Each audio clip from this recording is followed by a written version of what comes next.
Welcome guys. As I had told you earlier, this is our first session. Today we will study about the electricity and circuit, which is from class 6 science. Although it is from class 6, but 7th and 8th class students can also watch this. It is going to be very interesting. Let me tell you guys, if you face any doubt in between the session or after the session, you can ask me in the live chat or comment box. Okay, let's begin. मैं एक बार हिंदी में भी repeat कर देता हूँ कि अगर बीच में कोई डाउट होता है सेशन के बीच में तो आप लाइव चैट बॉक्स में डाल सकते हैं. ओके, चलो शुरू करते हैं.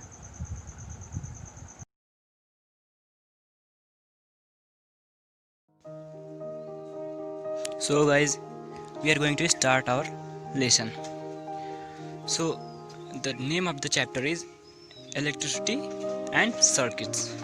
So you should know first what is electricity.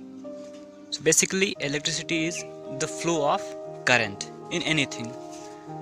And what do you think? How does electricity flows? This flow happens due to the presence of electrons in the atoms. The electrons flow and due to them the electricity occurs. So what is written here? Electricity is essential for day-to-day life. Have we ever thought of living without electricity? Do we have any alternative which can give us light without a supply of electricity? So this is basically asking you, without supply of electricity, how can we get electricity with another way? So we can get it with electric cell, something called is electric cell. We can generate our small electricity with electric cells. So what is electric cell? This can function by receiving electric supply from a cell which is made of different chemicals and can store electricity for some period of time. As I told you, this is written that this is a small generator and it can give for some period of time.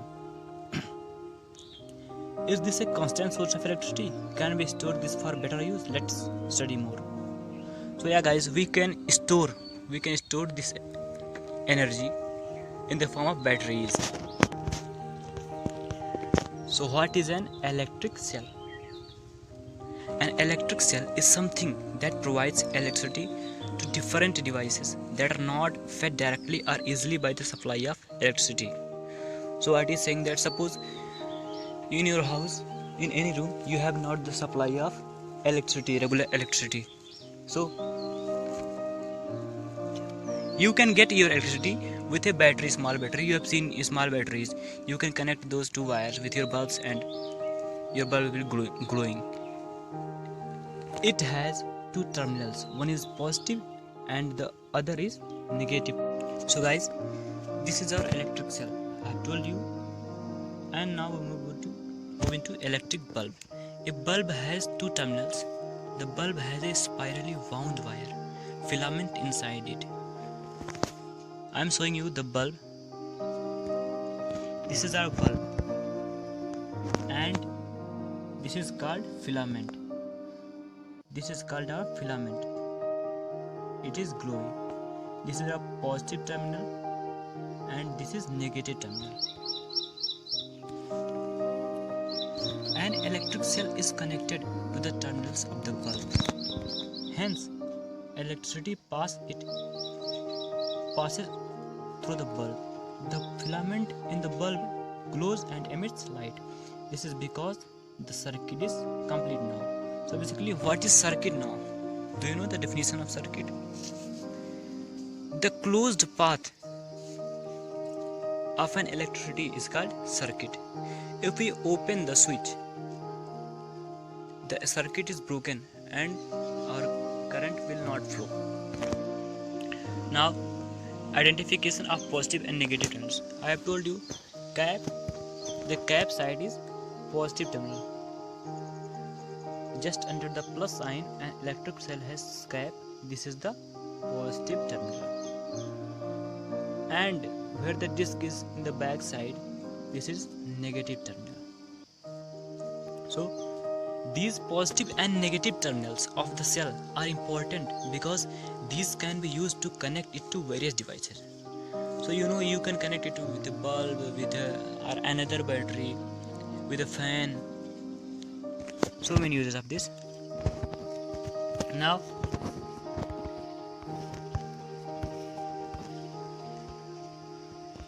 an important point: the strength of a chemical decreases when a cell is connected to a device. Finally, the device connected to it stops functioning when the entire energy of the chemical is spent. So let me tell you guys, the chemical energy which is present inside the battery,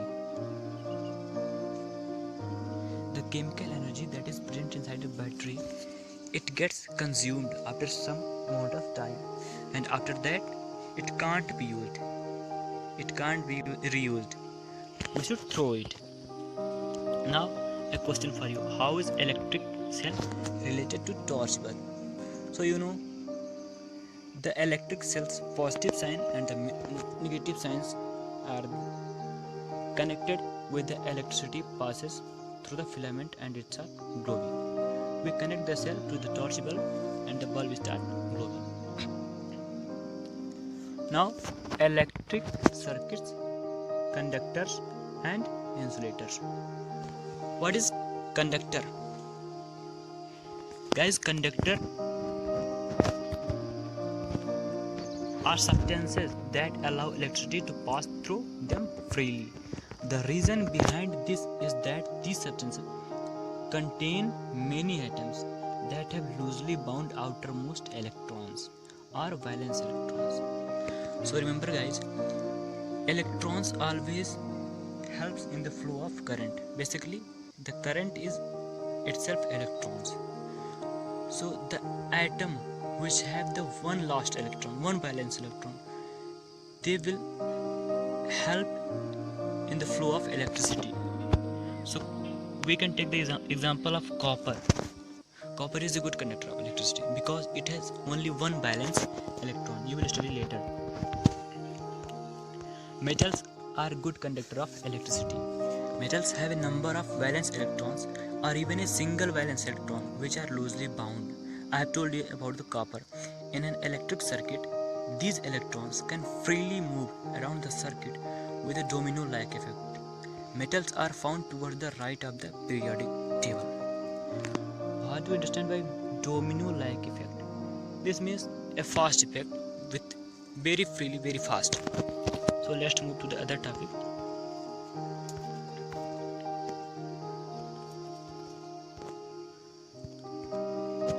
Can you name a metal which you are familiar with, which used in electrical wiring? I have told you copper. Copper is the metal that is primarily used for electrical wiring because each copper atom has only one valence electron, which can be easily freed. I have told you it earlier. Thus, it can easily be harnessed in electricity. Harnessed means used.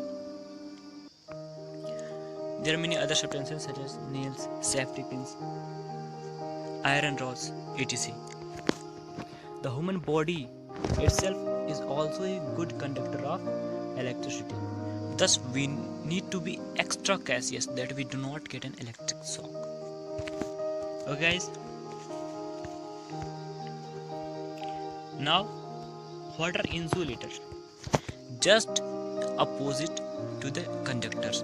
Insulators are substances that do not conduct electricity. Some example of these are plastics. So why do we coat the wires of copper, aluminum, iron with the plastic cover? Because of precautions. They do not conduct electricity. The element present in the left of the periodic table are non-metal and are mainly insulator. You haven't studied about periodic table, so you will study in the later classes in 10th or 11th. So now a few examples of insulator are erasers, paper, glass and cotton. Insulating material made of glass or any other good insulator may be used in between electrical wiring as a protective barrier and to prevent shock. I have told you about coating of plastics. You have seen the cable. What about dry air? Dry air is also a poor conductor of electricity. Rubber and glass are one of the strongest insulators. Now, apart from conductors and insulators, there are also semiconductors like silicon and germanium. What are semiconductors? These lie between the conductors and insulators. Example of silicon, we can give that silicon is a semiconductor because it sometimes conducts electricity and sometimes it doesn't conduct. Sometimes it behaves as a conductor or sometimes it behaves as a insulator. So there is a question, why is copper used in electrical wiring? I have told you copper is the metal that has only one valence electron which can be easily freed, so it can be easily used in electricity as it is an excellent conductor. Now guys, we have studied all, so you are thinking that why we don't use our textbook, that will be too long. We are starting now, the video will be too long, so I will start this simple and short. After some time we will start your textbook, but let me tell you, in the description box you are given to the notes are given and your assignment to homework are given, you can check that. Okay, मैं एक बार हिंदी में भी repeat कर देता हूँ। Description box में जाना है और वहाँ पर असाइनमेंट होमवर्क दिया होगा, उसको डाउनलोड करना है और नोट्स भी दिया होगा सेशन का, आप उसको पढ़िए।